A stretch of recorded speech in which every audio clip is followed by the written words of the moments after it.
Assalamualaikum dan salam sejahtera. Berita Pagi Sarawak edisi Rabu 12 Mei bersama saya Fidaus Rashid Idris.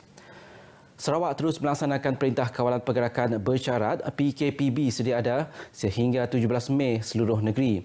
Jawatankuasa Pengurusan Bencana Negeri Sarawak JPBN dalam kenyataan media harian COVID-19 memperketatkan syarat-syarat prosedur operasi standard SOP berkuat kuasa hari ini. SOP tidak membenarkan restoran, kedai makan, bistro, kafe, gerai makanan dan minuman beroperasi secara dine-in. Hanya aktiviti pembekalan atau penjualan makanan dibenarkan secara membawa pulang pandu lalu atau penghantaran sahaja. Sarawak semalam mencatatkan 512 kes baru COVID-19 menjadikan jumlah keseluruhan meningkat kepada 36,321 kes. Daripada jumlah itu, 326 atau 63.67% daripada jumlah kes dikesan di daerah Miri, Bintulu dan Subis. 2 kes kematian baru dilaporkan akibat jangkitan COVID-19 melibatkan seorang perempuan warga tempatan berumur 63 tahun yang menerima rawatan di Hospital Sibu dan seorang lelaki warga tempatan berumur 64 tahun mendapatkan rawatan di Hospital Kapit. 1 kluster baru turut dikesan iaitu kluster Bako Hilir Kuching. Majlis Islam Sarawak MIS memutuskan beberapa perkara dan aktiviti yang dibenarkan dan tidak dibenarkan sepanjang sambutan Hari Raya Aidilfitri. Menteri Muda Hal Ehwal Islam dan Dewan Bandaraya Kuching Utara DBKU, Datuk Dr. Abdul Rahman Junaidi memberitahu, pihak MIS membenarkan takbir Hari Raya diadakan di masjid dan surau bermula selepas solat maghrib 1 Syawal dan tidak melebihi pukul 10 malam dan disambung selepas solat subuh pada 1 Syawal sehingga solat sunat Aidilfitri. Solat sunat Aidilfitri juga dibenarkan dilaksanakan di masjid dan surau dengan bilangan jemaah hendaklah berdasarkan had kapasiti ruang masjid atau surau dengan penjarakan fizikal 1 meter.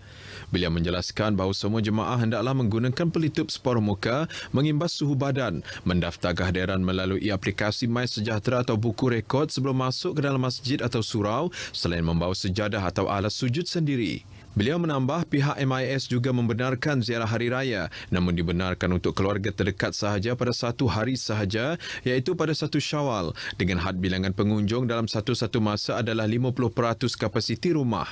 Aktiviti ziarah kubur juga katanya adalah tidak digalakkan. Beliau turut memaklumkan bahawa jamuan selepas solat Aidilfitri di masjid atau surau tidak dibenarkan namun hanya agihan makanan berbungkus dibenarkan. Aktiviti takbir dari rumah ke rumah, rumah terbuka dan tahlil selepas solat Aidilfitri di masjid dan surau juga tidak dibenarkan. Datuk Dr. Abdul Rahman memberitahu demikian pada sidang media di Kuching. Jabatan Siasatan dan Penguatkuasaan Trafik Polis Diraja Malaysia Sarawak sedang melaksanakan operasi rentas melibatkan Sekatan Jalan Raya SJR dan rondaan di 50 lokasi seluruh negeri bersempena perayaan Hari Raya Aidilfitri. Menurut Ketua Jabatan Siasatan dan Penguatkuasaan Trafik Sarawak, Superintendent Alexon Naga Cabu, seramai 362 orang pegawai dan anggota terlibat dalam operasi itu yang bermula 10 hingga 16 Mei ini. Superintendent Alexon Naga Cabu menjelaskan ia bertujuan untuk memantau pematuhan peraturan trafik serta prosedur operasi standard SOP arahan rentas zon. Pertama, kita akan mengambil tindakan ke atas mereka yang melakukan kesalahan lalu lintas dan juga melakukan kesalahan rentas daerah ni.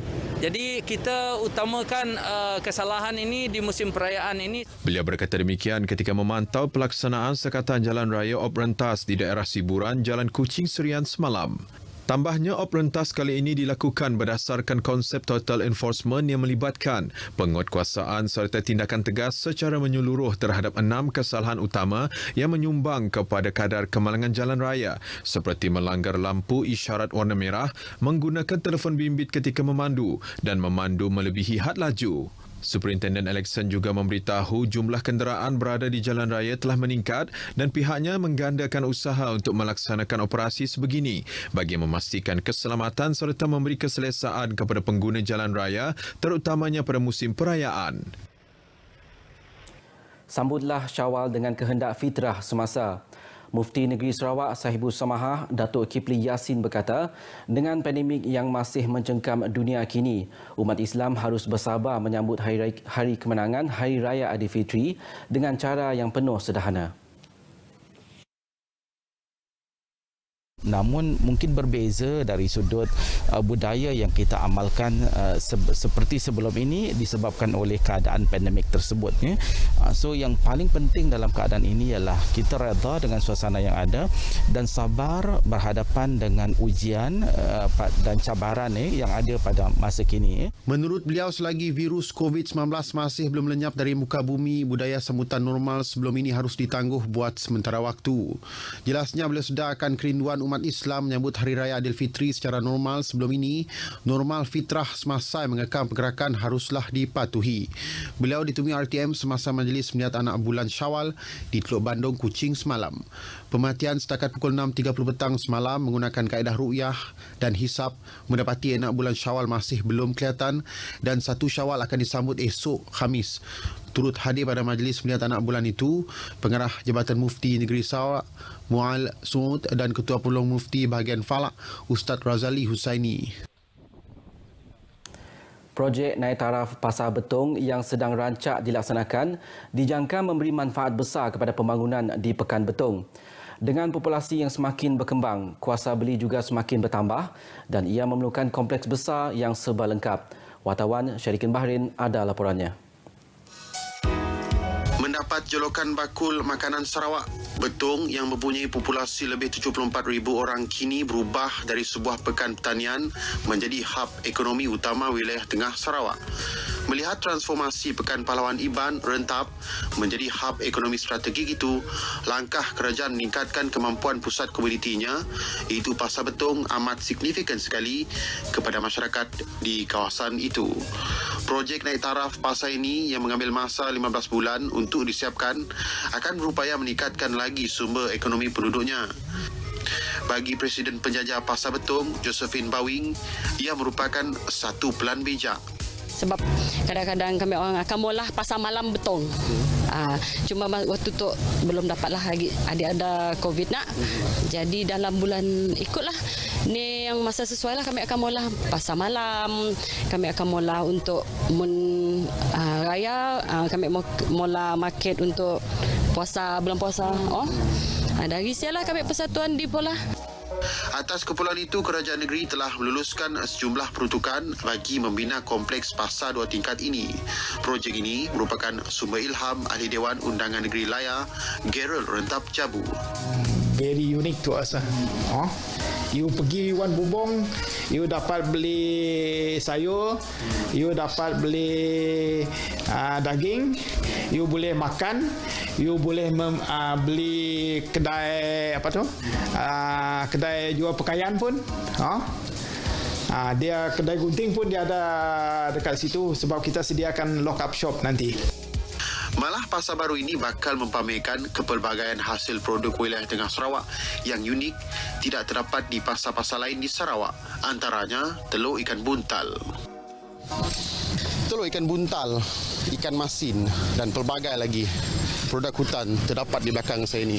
Namun dengan permintaan semakin tinggi di Sarawak kini, kerajaan Sarawak terpaksa membangunkan kompleks Pasar Betong yang lebih besar dengan nilai bajet 10 juta ringgit. Pasar Betong akan dibina di belakang saya ini.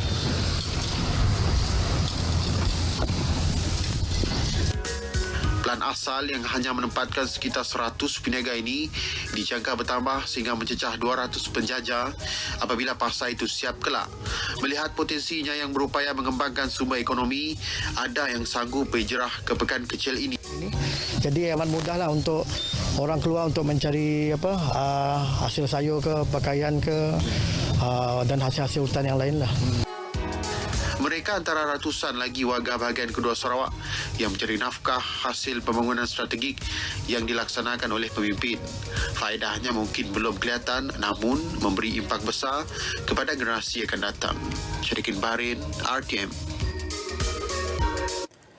Projek Jalan Raya Berkembar 4 laluan sepanjang 1.16 km yang sedang dibina di Limbang dijangka dapat mengurangkan kesesakan lalu lintas di bandar itu.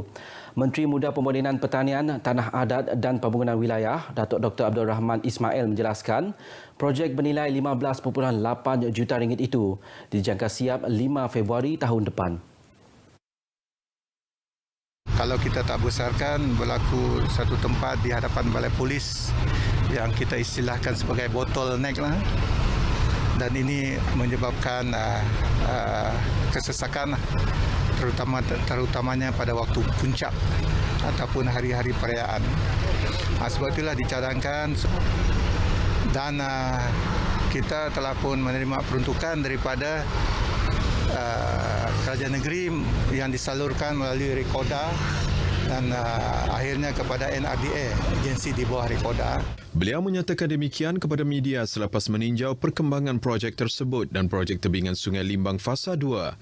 Mengulas lanjut mengenai kedua-dua projek itu, Datuk Dr. Abdul Rahman dan juga Ahli Dewan Undangan Negeri Adun Bukit Kota menyatakan pelaksanaannya amat penting dalam rangka pelan pembangunan Limbang ke arah memacu pelancongan domestik sekaligus menjadi pemangkin penggerak ekonomi setempat.